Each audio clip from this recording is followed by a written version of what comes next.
Assalamualaikum warahmatullahi wabarakatuh. Sebelumnya izin memperkenalkan diri. Nama saya Hafid Maulana.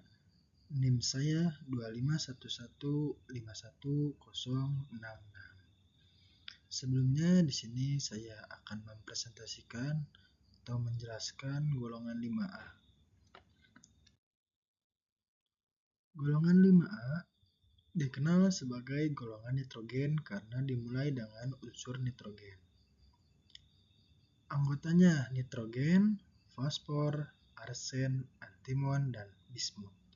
Berada di golongan ke-15 dalam tabel periodik menurut sistem IUPAC, termasuk dalam blok P dan memiliki 5 elektron valensi. Nah, di sini golongan ini unik karena sifat unsurnya berubah dari non-logam menjadi logam saat kita bergerak ke bawah. Nitrogen bersifat non-logam, sedangkan bismut sudah bersifat logam.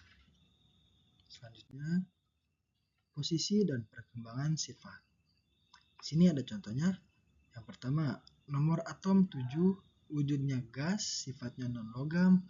Nomor atomnya 15, wujudnya padat, sifatnya non-logam. Nomor atom yang ketiga, 33, wujudnya padat, sifatnya semi-logam. Ada yang selanjutnya, nomor atomnya 51, wujudnya padat, sifatnya semi-logam. Yang terakhir, nomor atomnya 83, wujudnya padat, sifatnya logam. Mungkin kalau kita lihat ada perubahan menarik semakin ke bawah, unsur makin berat dan semakin logam. Ini karena jarak elektron dari inti atom makin besar, sehingga daya tarik melemah. Ada konfigurasi elektron dan struktur atom. Konfigurasi umum Ns pangkat 2, Np pangkat 3. Contoh N1s pangkat 2, 2s pangkat 2, 2p pangkat 3. Yang selanjutnya ada P dalam kurung Ne, 3s pangkat 2, 3p pangkat 3. Selanjutnya ada AS dalam kurung AR, 3D pangkat 10, 4S pangkat 2, 4P pangkat 3. Yang selanjutnya ada SB, KR dalam kurung 4D pangkat 10, 5S pangkat 2, 5P pangkat 3. Yang terakhir ada BI dalam kurung XE, 4F pangkat 14, 5D pangkat 10, 6S pangkat 2, 6P pangkat 3. Memiliki 5 elektron valensi yang menyebabkan kecenderungan membentuk 3 ikatan kovalen. Jadi dengan 5 elektron valensi ini, unsur-unsur ini cenderung mencari 3 elektron lagi agar stabil. Karena itulah banyak senyawa mereka yang bersifat trivalen. Oke, next. Ada ciri-ciri umum. Ciri-ciri umum di sini ada 6. Yang pertama, termasuk unsur-unsur non-logam dan semi-logam. Yang kedua, dapat membentuk ikatan kovalen dan senyawa kompleks. Yang ketiga, bilangan oksida umum -3 + 3 + 5. Mampu membentuk senyawa hidrogen dan oksida. Sifat non-logam, logam meningkat ke bawah. Yang terakhir, ada unsur ringan dalam kurung Np bersifat reaktif, unsur berat dalam kurung Sb, Bi lebih stabil. Jadi ciri-ciri ini menunjukkan bahwa golongan 5A termasuk serbaguna. Bisa bersifat logam, non-logam, bahkan metaloid tergantung unsurnya. Selanjutnya ada sifat fisik dan kimia. Kita sebutkan beberapa contohnya saja. Yang pertama, ada unsur nitrogen, wujudnya gas, warnanya tidak berwarna, titik lelehnya -210 derajat Celcius, bil oksidanya -3 + 1 + 2 + 3 + 4 + 5. Reaktivitasnya rendah. Yang kedua, ada unsur fosfor. Wujudnya padat, warnanya putih merah, titik lelehnya 44 derajat Celcius, bil oksidanya min 3, plus 3, plus 5. Reaktivitasnya cukup reaktif. Yang ketiga, ada unsur arsen. Wujudnya padat, warnanya abu-abu, titik lelehnya 615 derajat Celcius, bil oksidanya min 3, plus 3, min 5. Reaktivitasnya sedang. Oke, mungkin segitu saja ya yang bisa disebutkan contohnya. Jadi nitrogen ini cenderung stabil karena ikatan 3 yang kuat antar atom N. Sementara fosfor lebih reaktif, bisa menyala di udara karena mudah bereaksi dengan oksigen. Oke, selanjutnya senyawa penting. Di sini ada 5 contoh ya. Ada 5. Yang pertama, amonia NH⁻3, gas tak berwarna, digunakan dalam pupuk dan bahan kimia industri. Yang kedua, ada asam fosfat H⁻3, PO⁻4, bahan pupuk dan aditif makanan. Yang ketiga, ada arsen trioksida As⁻2, 0⁻3, bahan pestisida beracun. Yang keempat, ada antimon triklorida SbCl⁻3, bahan kaca dan cat.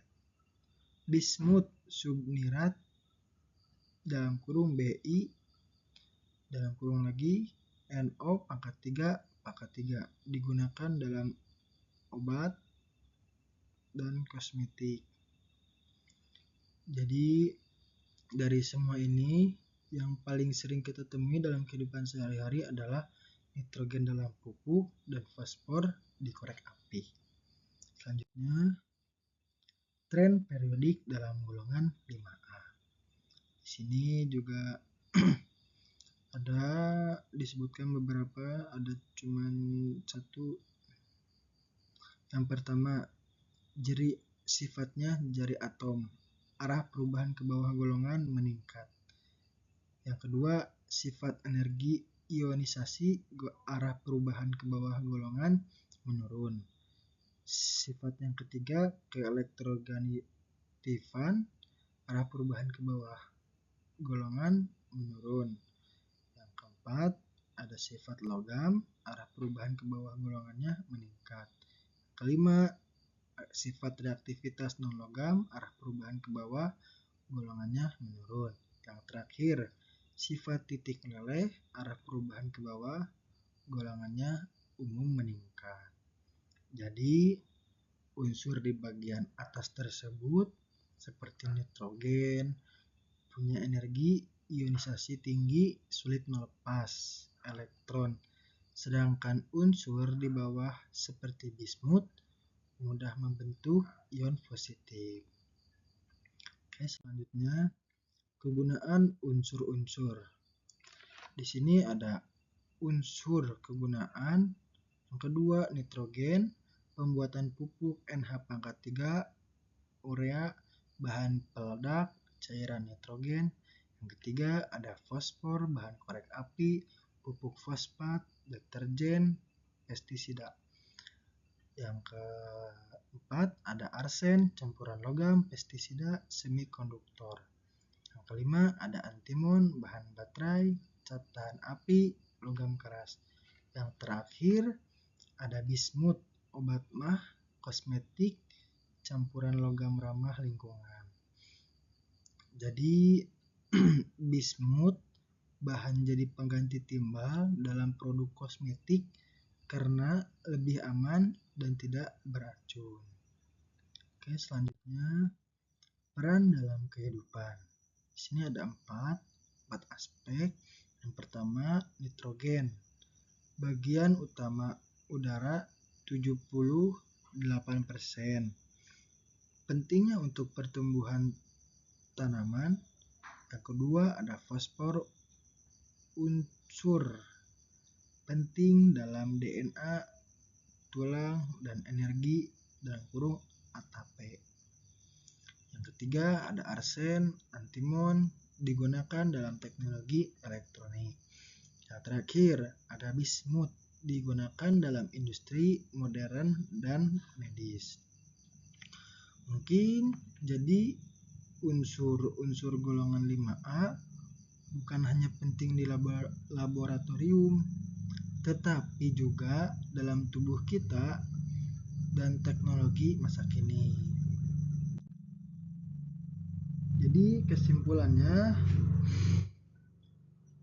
golongan A5 terdiri dari unsur P, AS, SBBI, konfigurasi umum NS-2, NP-3, sifat non-logam berkurang dan logam meningkat ke bawah golongan. Banyak digunakan dalam industri, pertanian, dan kesehatan. Unsur-unsur punya peran penting dalam kehidupan manusia. Dari udara yang kita hirup sampai pupuk yang membantu tanaman tumbuh, semuanya ada kaitannya dengan golongan 5A. Jadi bisa dibilang tanpa mereka kehidupan tidak akan berjalan seperti sekarang. Mungkin segitu saja penjelasan dari saya. Kurang lebihnya mohon dimaafkan bila ada kata salah yang tidak enak ke hati, mohon dimaafkan. Ditutup presentasi sekarang. Wabillahi taufik wal hidayah. Assalamualaikum warahmatullahi wabarakatuh.